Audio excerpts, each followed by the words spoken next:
A clase correspondiente hoy al 7 de junio, indicándoles que también todo el contenido lo estamos poniendo en nuestro Classroom, en caso de que por diversas circunstancias alguien no pueda asistir a la clase del día de hoy.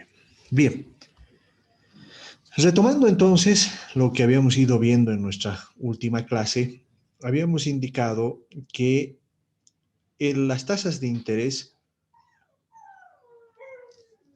están definidas por los mercados internacionales. De esa manera, lo que ocurre es que la tasa de interés entre el nivel nacional y lo que significa las tasas de interés vigentes en los mercados internacionales son las mismas. ¿Ya? Sin embargo, puede existir, a partir de que levantamos este supuesto, marcadas diferencias en lo que significan las tasas de interés. De esa manera es que empezamos analizando las razones por las cuales la tasa de interés del mercado doméstico puede ser diferente o puede diferir de las tasas de interés de los mercados internacionales, ¿no? Por un lado está el tema del riesgo país. ¿Qué es el riesgo país? El riesgo que los prestatarios de un país no cumplan los pagos de sus deudas debido a convulsiones políticas o económicas, ¿no? Entonces, tal como les explicaba, cuando, digamos, ustedes vayan, salvo que sean millonarios, vayan a solicitar un préstamo, lo que les van a pedir o los que le van a calificar ustedes son a tasas de interés que son más altas que las vigentes para otros grupos etarios, ¿no? Etario quiere decir edad. Entonces,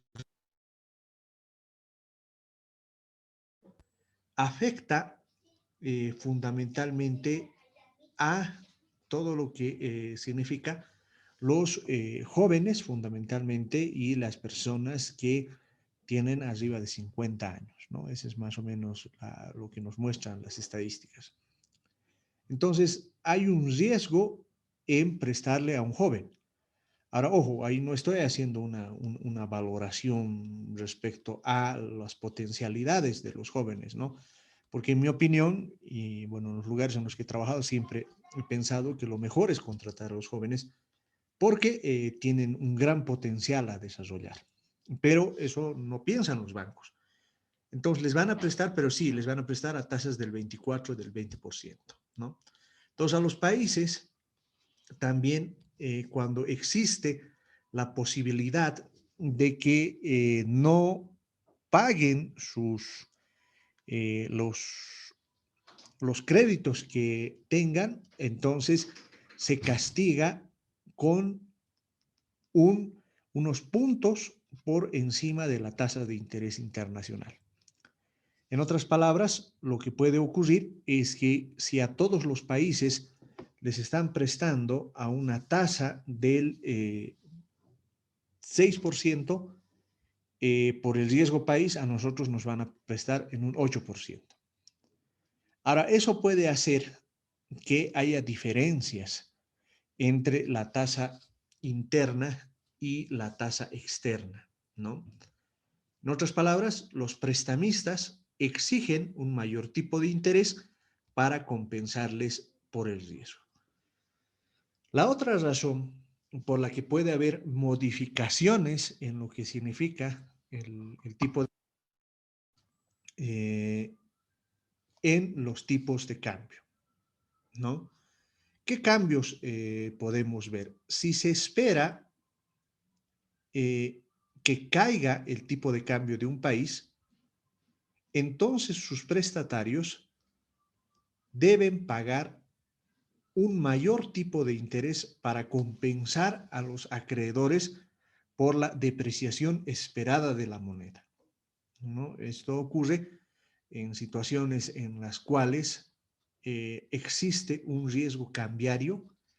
Ese riesgo cambiario se traduce en un aumento por la tasa de interés, ¿no? Más o menos cómo opera en la práctica, ¿no? Ustedes lo deben conocer. Ahora ya no es costumbre, ¿no? Pero antes del 2005, lo que se hacía era que todos los contratos estén en dólares, ¿no? Y por decirles, un contrato en dólares, o sea, el banco te prestaba $10,000 y cuando te prestaba en esa moneda, la tasa de interés, por decirles, era del 10%. Pero si tú querías prestarte en bolivianos, te decían de acuerdo, pero la tasa de interés a la que le vamos a prestar es al 20% anual. Ahora, ¿por qué hay esos 10 puntos de diferencia? Porque lo que están haciendo los bancos es protegerse frente a las posibles modificaciones que pueda tener el tipo de cambio. En otras palabras, si empezamos a ver que a futuro exista una posible devaluación, lo que vamos a pedir es una tasa de interés mayor. Entonces, lo propio a nivel internacional, lo que va a ocurrir es que la gente va a pedir una mayor tasa de interés precisamente porque existe un cambio esperado en el tipo de cambio, normalmente asociado a una posible devaluación que puede existir de la moneda, ¿no? Ahora bien, vamos a ver qué es lo que ocurre con los diferenciales en el modelo Mandel-Fleming cuando vamos a utilizar la letra griega teta para que podamos identificar a la prima de riesgo que tenemos por el tema del riesgo país o los cambios esperados en el tipo de cambio, ¿no? Entonces, habíamos indicado que la tasa de interés en nuestro modelo original era igual a la tasa de interés internacional, pero ahora vamos a proceder a sumar todo lo que significa el tema del riesgo país. De esa manera, la tasa de interés nacional va a ser más alta que la tasa de interés internacional, precisamente porque los prestamistas están internalizando este riesgo país o los posibles cambios que puedan existir alrededor de lo que significa la devaluación o las modificaciones al tipo de cambio que puedan presentarse. Entonces, cuando sustituimos esta tasa de interés en las ecuaciones del modelo ISILM, lo que vamos a tener es las siguientes características, ¿no? Ahí habíamos visto que el nivel de producción es igual al consumo, que es a su vez una función del ingreso disponible, y también a la inversión, que también es una función de la tasa de interés. Pero en este caso, lo que vamos a hacer es sustituir esta tasa de interés que antes era igual entre los mercados nacionales e internacionales, y ahora lo que vamos a hacer es sumarle este valor de teta que nos va a estar mostrando el riesgo o la prima de riesgo que van a exigir los inversores, que van a exigir los prestamistas. El resto de la ecuación no cambia porque tenemos un impacto del gasto del gobierno y unas exportaciones netas que dependen fundamentalmente del tipo de cambio. Esa es nuestra ecuación fundamental que estamos trabajando, ¿no? En el caso, por ejemplo, de la ecuación LM, donde simplemente para recordar, la ecuación LM nos mostraba el equilibrio en el mercado de dinero, esto es la oferta de dinero en términos reales, que debe ser igual a la demanda por dinero, pero en este caso la demanda por dinero va a ser la tasa de interés internacional más el valor de la prima de riesgo, y también va a ser una función del ingreso. Entonces, con esas modificaciones, lo que podemos ver es lo siguiente, ¿no? Por un lado, la curva IS se desplaza a la izquierda porque un aumento de la prima de riesgo va a hacer que haya un incremento de la tasa de interés doméstica y eso lo que va a hacer es que caiga el nivel de inversión. Entonces, un primer elemento nos está mostrando que hay un desplazamiento hacia la izquierda de la curva IS. Por otro lado, la curva LM se desplaza a la derecha. ¿Por qué se desplaza a la derecha? Porque un incremento de la prima de riesgo se traduce en un incremento de la tasa de interés doméstica y esto va a hacer que haya una caída de la demanda por dinero. Porque como habíamos indicado, la demanda por dinero tiene una relación inversa con la tasa de interés, ¿no? Eso en la práctica, como habíamos visto, radica en el hecho de que si los bancos ofrecen una mayor tasa de interés, entonces tener el dinero en los bolsillos es más costoso. Por esa razón hay un aumento de la demanda por dinero. Por lo tanto, lo que debe ocurrir es que el nivel de producción debe subir para restablecer el equilibrio en el mercado de dinero, ¿no?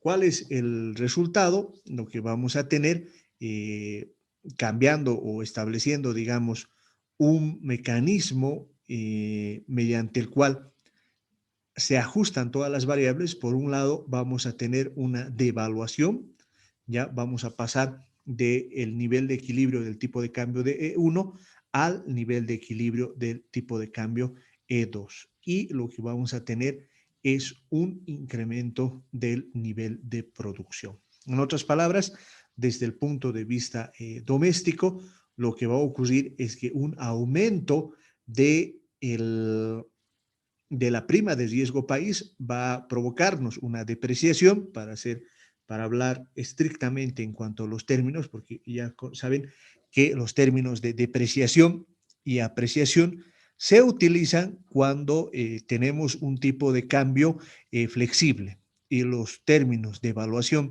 y devaluación se utilizan cuando tenemos un tipo de cambio fijo, ¿no? Ahora, esto, por si acaso, se da en un escenario en el cual los incrementos en términos de lo que significa la prima de riesgo país pueden ser combatidos por modificaciones en el tipo de cambio, en este caso en una devaluación. Van a notar que en el caso de el tipo de cambio fijo, esto es imposible de hacer. Y por lo tanto, lo que se traduce un aumento de la tasa de riesgo país se traduce en una caída de las reservas internacionales. La caída del tipo de cambio es intuitiva. ¿Por qué esta depreciación? ¿No? Un aumento en el riesgo país o una depreciación esperada hace que tener moneda nacional sea menos atractivo. Nota, una depreciación esperada es una profecía autocumplida, ¿no? En otras palabras, si digamos, los inversores o la propia gente, ¿no? Porque no necesariamente tiene que ser inversionista, hace que la gente espere una depreciación o una devaluación según el tipo de cambio, lo que hace es que la moneda nacional sea menos atractiva. Por lo tanto, la inversión en ese país es menos atractiva, ¿no? ¿Por qué? Porque se está pidiendo una prima de riesgo país mucho más alta. Ahora bien, como han notado, ese, ese aumento de la prima de riesgo país genera una depreciación en el tiempo acompañado de un aumento de la producción. Pero si digamos el tipo de cambio es fijo, lo que ocurre es que esa depreciación esperada a la larga o a la corta se convierte en una profecía autocumplida, ¿no? A ver, más o menos para aplicar al contexto nacional y para que me entiendan todo lo que estoy hablando, ¿no?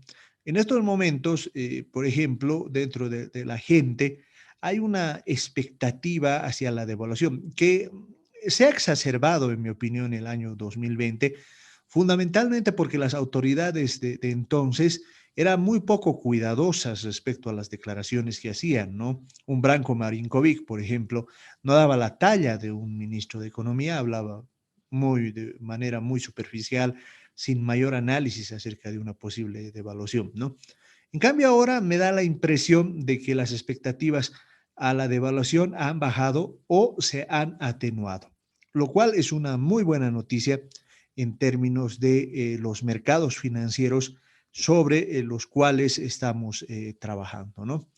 Pero eso depende mucho del conjunto de variables que se manejen para evitar precisamente cualquier tipo de devaluación, porque si no, lo que ocurre es que cuando hablamos de una depreciación esperada, estamos hablando de que la gente ya no le da valor a su moneda nacional.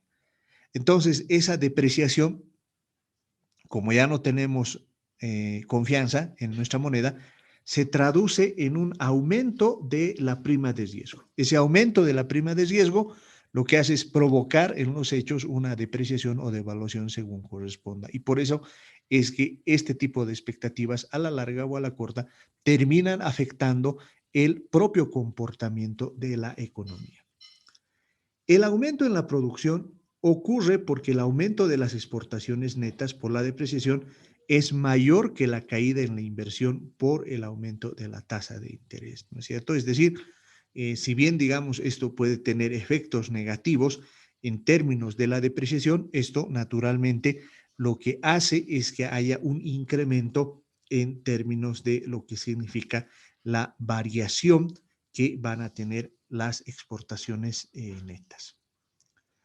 Ahora bien, puede darse el caso que la renta no aumente. Eh, es decir, acá estamos viendo caso, un fenómeno muy interesante en el cual las variaciones, todos los mecanismos que estamos analizando para que pueda funcionar eh, los efectos de un aumento de la prima de riesgo pueden traducirse en mecanismos enteramente diferentes. ¿Por qué razón?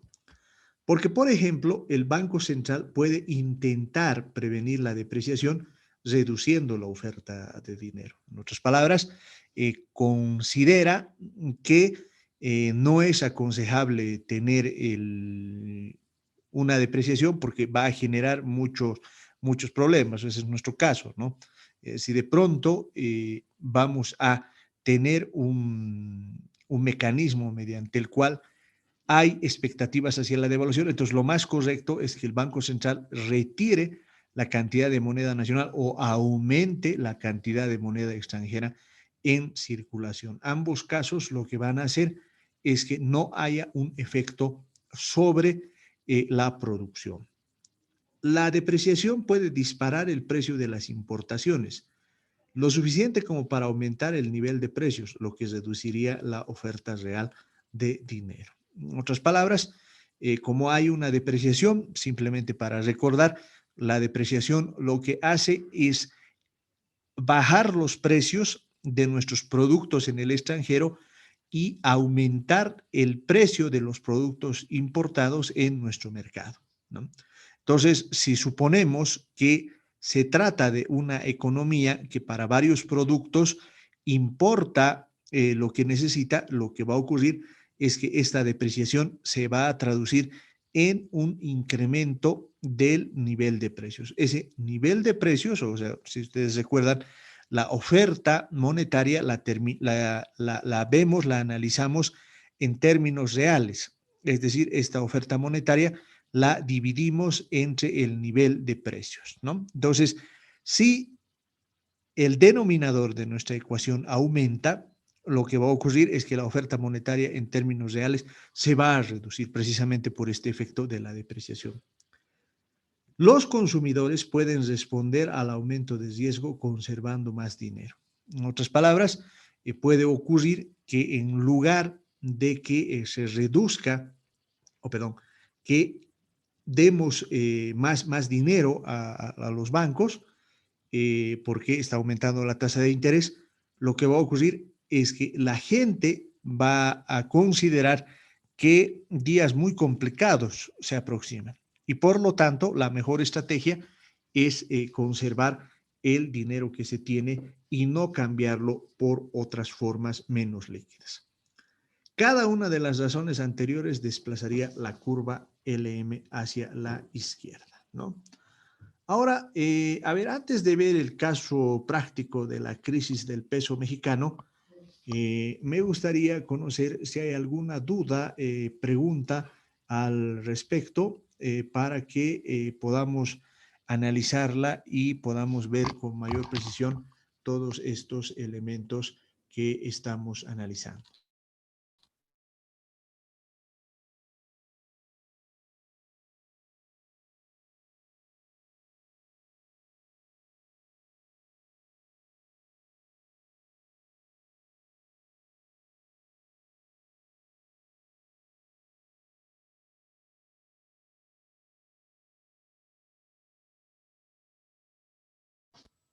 Hola, hola, hola, ¿me escuchan? ¿Hay alguna duda, pregunta?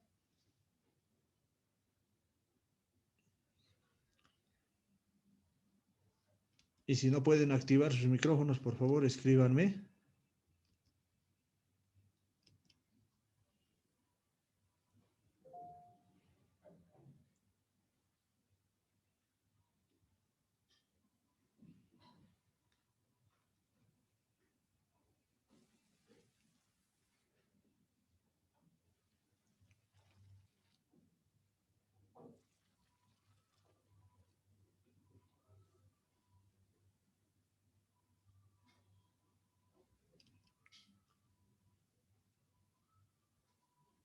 Perfecto. Ya, entonces, les voy a dar un ejercicio en el Classroom sobre este tema para que podamos fijar todo lo que es el tema del modelo Mandel-Fleming. Y, a ver, lo que yo quisiera, por favor, es, nos han designado una auxiliar docente. Entonces le voy a dar la palabra, por favor, para que pueda trabajar con nosotros. Deme, por favor, unos minutos para que la pueda incluir y puedan coordinar el tema del horario. Listen, sí me encuentro acá.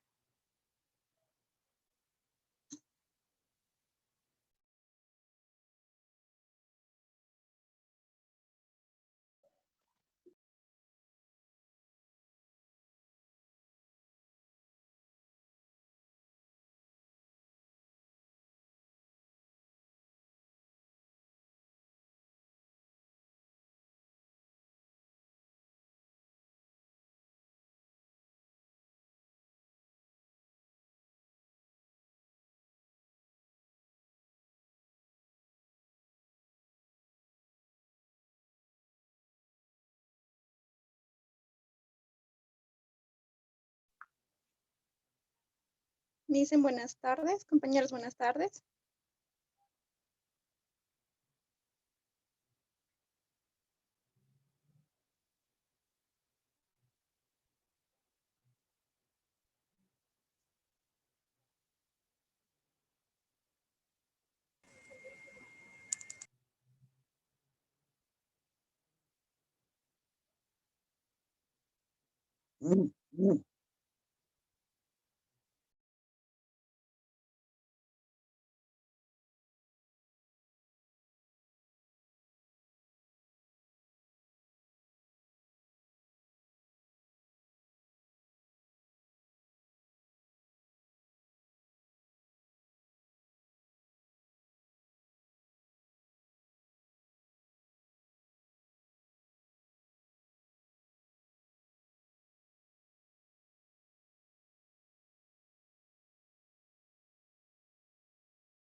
Listen, buenas tardes, ¿me escuchan, compañeros?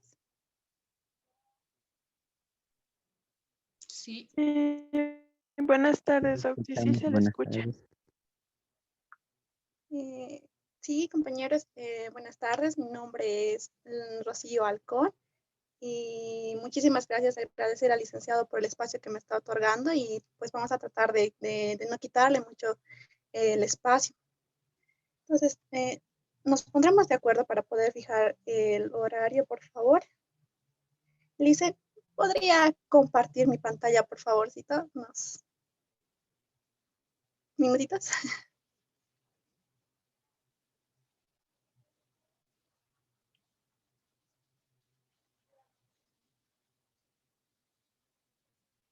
Aquí está.